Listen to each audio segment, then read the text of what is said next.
there are moments when we feel a deep, unsettling sense of being out of place, as if the world around us is composed of pieces that don't quite fit, and we, too, are an unrecognized anomaly. This feeling is not a passing thought or a brief discomfort. It lingers, grows, and haunts us.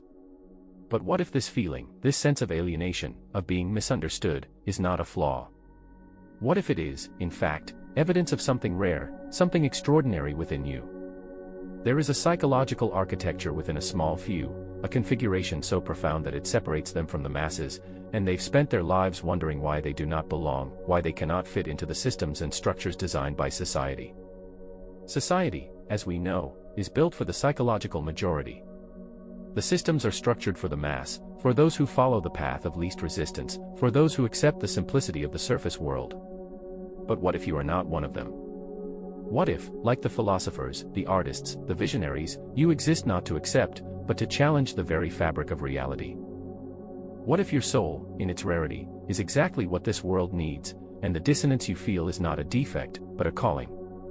You may have noticed something strange about your emotional world. While others experience joy or sadness in passing, you dive deeper. You do not simply feel joy, you feel its fleeting nature, its beauty tinged with impermanence. You do not merely experience sorrow, you feel the weight of existence itself, the sorrow of all that is lost in time, the melancholy of unrealized potential. Others may look at you and wonder why you seem overwhelmed. But this is not overwhelm. This is depth. This is the sophistication of the psyche that has not learned to skim the surface but instead seeks to understand the full spectrum of human emotion. Carl Jung called this phenomenon feeling-toned complexes. These are not just emotions, they are experiences rich with layers of psychological meaning. A simple feeling, to you, carries not just its immediate expression, but echoes of every other feeling you've ever had. Your emotional world is a tapestry, woven from the threads of your entire life's experiences. To feel something is to feel the weight of all of existence in that moment. This depth of feeling, though, is not always understood. In a world that has learned to numb, your ability to feel fully becomes both a gift and a burden. It is a gift, because it allows you to see life in all its richness, to live with intensity and authenticity. But it is a burden, because you must navigate a world that prizes surface-level interactions, that seeks to escape discomfort rather than confront it. You cannot hide from what you feel, and neither can you pretend that everything is okay when it is not. But what if this emotional depth is not a curse? What if it is the very thing that allows you to see beyond the veil, to feel the pulse of life, to touch the truth that most never even begin to seek? There's a part of you, an unseen force, an inner world, that constantly beckons you toward wholeness. It is the unconscious, a realm deep within, where all your hidden fears, desires, and unresolved conflicts reside. To some, the unconscious is a distant and foreign territory. But to you, it is a place you feel a mysterious pull toward, like a doorway that is always slightly ajar, offering glimpses into a truth that lies beyond the confines of everyday existence. Carl Jung called this the process of individuation, the lifelong journey of integrating the unconscious into conscious awareness. This process is not optional. For you, it is a necessity. There is no choice but to confront the shadows lurking in the dark corners of the mind. The unconscious speaks to you, often through dreams, through emotions, through the strange and inexplicable feelings that surge within you when you least expect it. These are not mere quirks of the psyche. These are the whispers of your true self, urging you to come closer, to embrace the fragmented pieces of your being. To most people, the unconscious remains a distant, abstract idea, something they can afford to ignore. But for you, it is a pressing, unavoidable reality. It is as if the very act of ignoring this call slowly eats away at your soul, like a slow death. Every compromise you make, every time you silence that inner voice, you feel it, the breaking of something vital within. The more you resist the call of the unconscious, the more you experience disintegration. It is as if your psyche is rejecting the false self you have built, the identity that conforms to the expectations of the world, the self that hides behind masks to please others. Jung saw this process as a psychological death, a necessary shedding of old skin so that the true self could emerge. And though it may feel like you are being torn apart, remember this: the breaking is not the end. It is the beginning. For every death in the psyche, there is a rebirth. A new consciousness, one that is whole, one that is truly you, is waiting to emerge. The darkness you face is not a threat. It is the path to wholeness, to becoming the person you were always meant to be. But what if this painful journey is not just your burden? What if this is the way to true freedom, the way to align your soul with the deepest truth of who you are? At some point in your journey, you will come face to face with something within yourself, something you have long avoided, denied, or buried deep. It is your shadow, the part of your psyche that contains everything you have rejected, everything you deem unacceptable, everything you fear to acknowledge. These are the dark parts of you, the traits that others may find disturbing, the impulses you would rather not admit even to yourself. But here lies the paradox: the shadow is not your enemy. It is not the villain in your story. It is simply the forgotten and disowned parts of who you are. And the more you refuse to look at them, the more power they have over you. The unconscious knows this. It knows that you cannot grow, you cannot integrate, without facing these hidden aspects. Jung spoke of this as a necessary confrontation. The encounter with the shadow is the pivotal moment of transformation.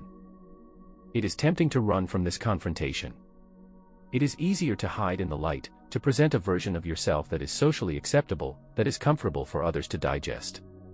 But in doing so, you deny a fundamental truth: wholeness cannot be achieved by only embracing the parts of you that are light, that are pure, that are good.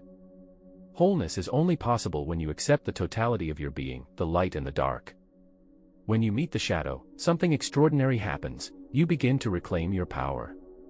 No longer does it control you from the depths of your unconscious.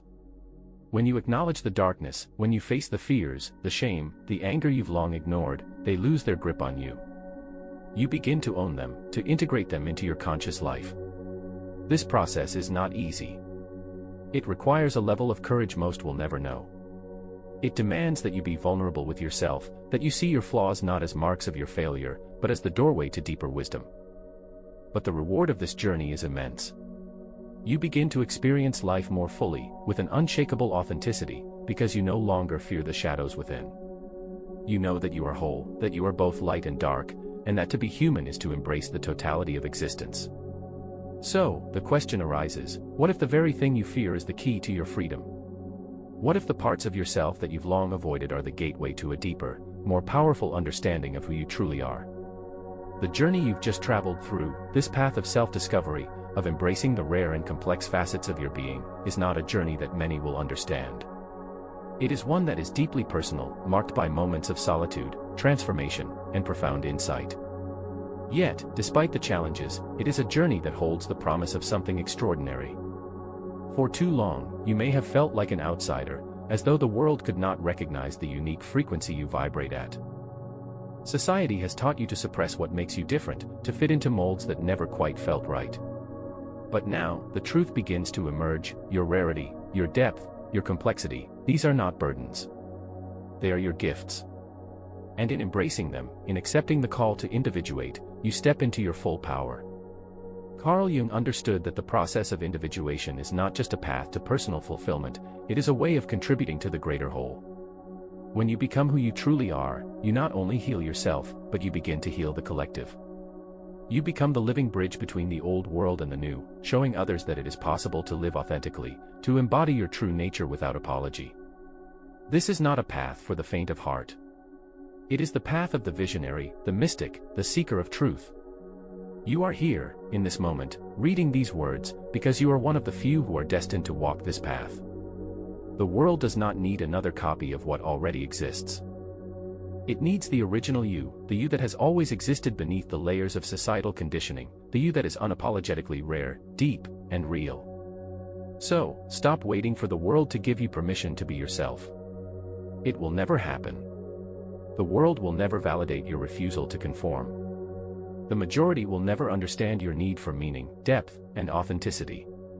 But here is the key: your permission must come from within. The more you align with the truth of who you are, the more you will attract those who resonate with your frequency. You will find your true people, those who see you, not for who they want you to be, but for the whole, untamed, and rare soul that you are. So, what now? What is your next step on this path? Embrace your rarity. Stop dimming your light. Start honoring your emotional depth, your insatiable curiosity, your fierce independence. Take the first step toward the self you have always been. The world may not be ready for you, but that is not your concern. Your concern is to be yourself, fully and unapologetically. As you do, you will give others the permission to do the same. You will inspire them to stop hiding, to stop pretending, and to finally step into the fullness of who they are.